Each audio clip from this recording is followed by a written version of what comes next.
할렐루야. 오늘도 주님의 사랑의 줄이 우리를 굳게 잡아 매실 줄로 믿습니다. 이 시간 말씀을 받겠습니다. 이 복된 시간에 주시는 우리 하나님의 말씀은 우리 계속해서 사무엘상 29장입니다.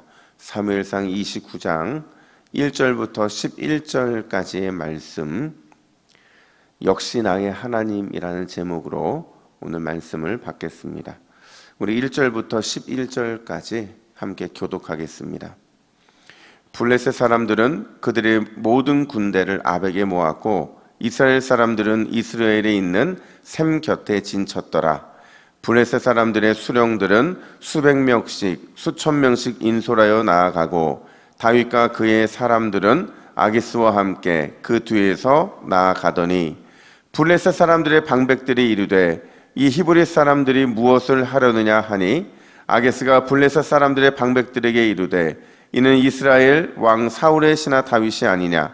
그가 나와 함께 있은지 여러 날 여러 해로되 그가 망명하여 온 날부터 오늘까지 내가 그의 허물을 보지 못하였노라.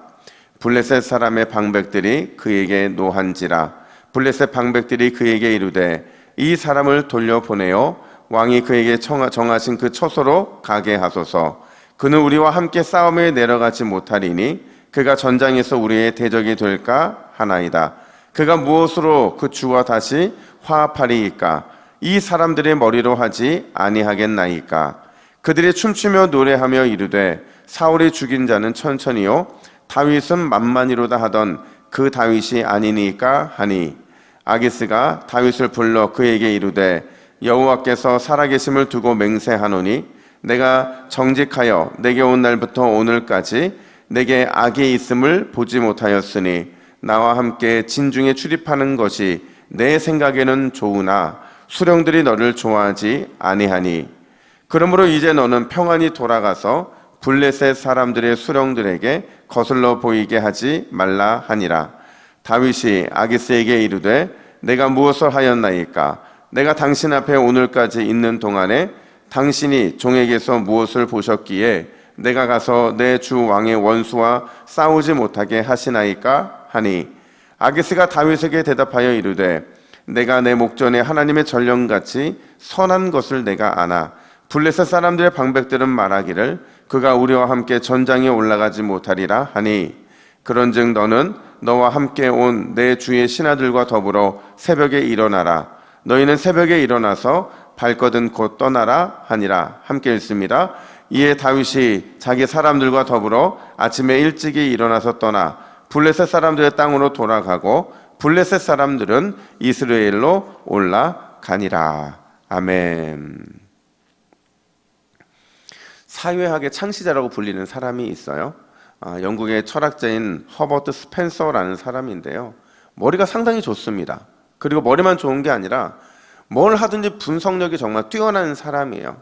근데 그를 너무도 잘하는 한 친구가요, 그와 관련돼서 아주 재미난 일화를 얘기한 적이 있었는데, 이 젊은 시절에 이 허버트는 너무나도 사랑하는 여인이 있었다고 그래요. 근데 사랑은 하는데 아무리 생각해봐도 결혼을 해야 되는지 확신이 들지를 않는 거예요. 결국에는 그 머리 좋은 친구가 결혼할지의 여부를 무엇으로 결정했느냐? 동전 던지기로 결정을 했다는 거죠. 앞면이 나오면 결혼을 하고 뒷면이 나오면 결혼하지 않기로 결정을 한 거예요. 그러니까 염려스러운 친구가 묻습니다. 야, 너같이 똑똑한 친구가 왜 동전 던지기를 하느냐? 잘 분석해봐라. 그러면 분명히 결혼에 대한 좋은 결과가 나올 것이다. 근데 그때 그 친구가 뭐라고 대답을 했냐면, 나는 아무리 분석해봐도 도통 결정을 못하겠어. 결국 동전에게 내 인생을 맡길 수밖에 없어. 이렇게 결정을 하고 동전을 던졌는데 앞면이 나왔을까요? 뒷면이 나왔을까요? 뒷면이 나와서 결혼을 안 했다는 거예요. 결국에는 이 이야기를 보면서 이런 생각이 듭니다. 여러분, 우리가 살다 보면 반드시 할 수밖에 없는 게 뭐냐면 선택이고 결정이에요. 작은 일에부터 큰 일에 이르기까지 우리는 매 순간 결정이 이 순간들을 맞이하게 되거든요. 특별히 우리의 삶이 위기라든지 진퇴양난의 경우 같은 경우는 이 하나의 선택이 성공이냐 아니면 실패냐를 결정하기 때문에 굉장히 중요하다는 거예요. 특별히 오늘 본문의 다윗이 그랬습니다. 여러분, 오늘 본문은요, 원래 시간의 순서로 따지면 28장 2절 뒤나 아니면 28장 앞으로 가야 돼요.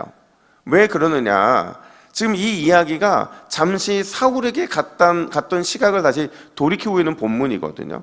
어쨌든 오늘 본문은 블레셋과 이스라엘의 전쟁, 그 전쟁 가운데 진퇴양난의 상황을 맞이하고 있는 다윗의 이야기를 다뤄주고 있어요. 여러분, 왜 지금 다윗이 이런 진퇴양난의 상황이냐?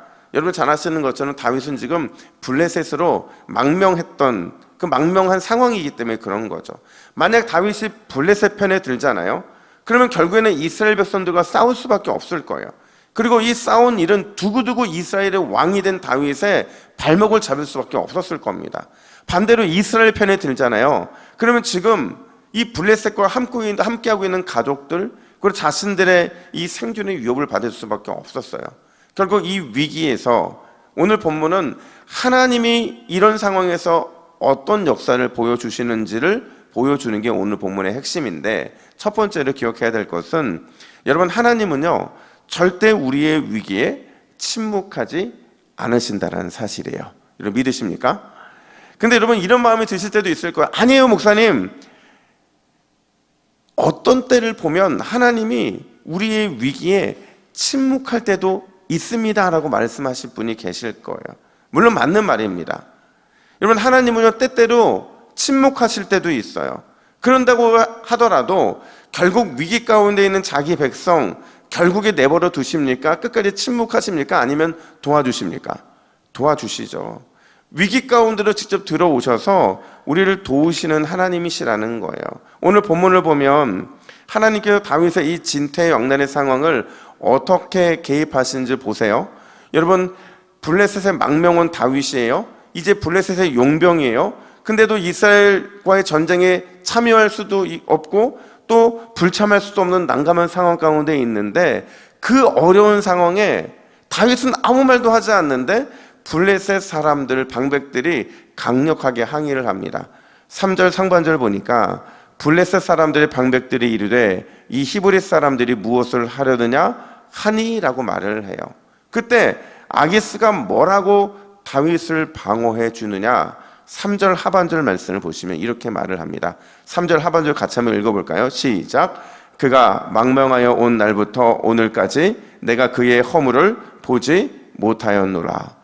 심지어 너무나도 억울한 다윗을 이 아기스가 위로하는 장면이 나오는데 6절 말씀 보세요. 6절 중반절 말씀도 같이 있습니다. 시작. 내가 온 날부터 오늘까지 내게 악이 있음을 보지 못하였으니. 그리고 9절에서는 다시 또 이렇게 격려합니다. 9절도 있습니다. 시작. 내가 내 목전에 하나님의 전령같이 선한 것을 내가 아나.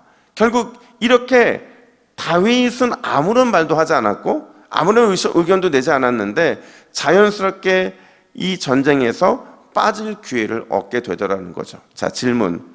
여러분, 블레셋 방백들의 강력한 반대 실제로 누가 하고 있는 거예요? 아기스를 통한 3번에 걸친 변호와 위로 진짜 누가 하고 있는 겁니까? 다 모두 다 자기 백성을 끝까지 책임져 주시는 우리 하나님께서 하신 줄로 믿습니다. 그들의 마음까지 다 인도하고 계신 거죠.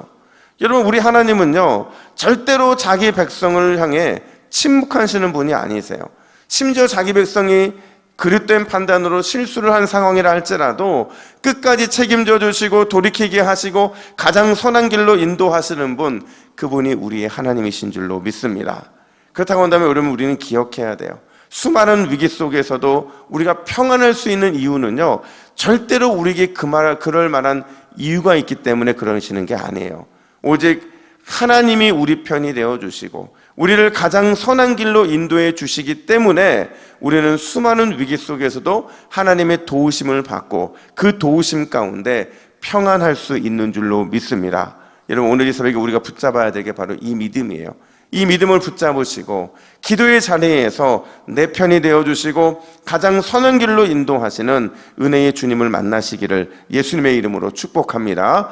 뿐만 아니라 두 번째로 오늘 본문은요 우리 하나님이 어떤 하나님이라고 말을 하느냐, 반전의 하나님이시고 전화위복의 하나님이시다라고 말씀을 하세요.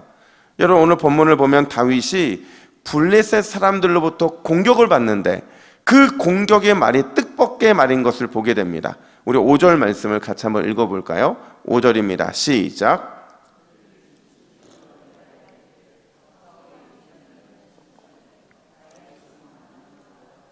그 다윗이 아니니까 하니. 여러분, 지금 보세요. 사울이 죽인 자는 천천히요, 다윗은 만만이로다, 이렇게 말을 하는 것은 지금 이 전쟁에 다윗이 참여할 수 없는 공격을 어디서 찾냐면요, 지금 골리앗과의 싸움에서 찾고 있는 거예요. 그리고 그 골리앗과의 싸움에서 이기고 돌아갔을 때 여인들이 불렀잖아요. 사울을 죽인 자는 천천히고 다윗은 만만이다. 근데 여러분, 이 노래가 다윗에게는 기쁜 노래입니까? 뼈아픈 노래입니까? 뼈아픈 노래죠. 왜요? 이것 때문에, 이 노래 때문에 결국 사울과 다윗이 갈라지게 됐거든요. 관계가 멀어졌고, 이 노래 때문에 결국 다윗이 시기함을 받게 되고, 사울은 정신병에 걸리게 되고, 다윗을 죽이려고 쫓는 상황, 이게 다 이 노래 때문에 발생한 거였거든요. 여러분, 그렇다고 한다면 다윗에게 이 노래는 절대 좋은 추억일 수 없고 긍정적인 의미도 아닐 겁니다. 근데 놀랍게도 블레셋 사람들이 이 노래를 기억하고 있는데요, 이 노래가 어떤 의미로 오늘 작용을 하느냐, 위기에 처한 다윗을 회복시키는 전화위복으로 바뀌게 되더라는 거죠. 그러니까 불행이 시작이 됐던 이 노래가 위기를 극복하게 만드는 은혜의 도구로 갑자기 변화되더라는 거죠.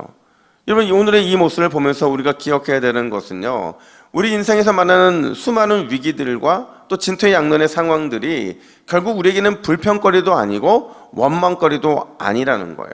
왜냐하면 하나님이 역사하시면 그 어떤 위기도 전화위복의 도구가 될 수 있고, 그 어떤 위기도 기회와 은혜의 도구가 될 수 있기 때문에 그렇습니다. 그렇다면 오늘 매 순간 우리가 만나는 이 순간들은요, 불평과 원망의 순간들이 아니라 하나님이 역사하시기 위해서 우리 삶에 펼쳐놓으신 기회들이라는 사실을 우리는 기억을 해야 돼요. 제가 어떤 책을 보니까요, 그래도 너는 아름다운 청년이다 라는 이 책에서 재미난 문구가 나왔어요. 그 문구를 가져와 봤어요. 뭐라고 말을 하냐면 이렇게 말합니다. 하나님께 나아갈 때는 뭐를 들고 나가라고요? 백지를 들고 나아가라. 제안서를 다 채워서 들이밀지 말래요. 따발총 쏘듯이 기도를 쏟아내며 하나님을 밀어붙이지 말래요. 왜냐하면 하나님께는 하나님의 계획이 있기 때문인 거죠.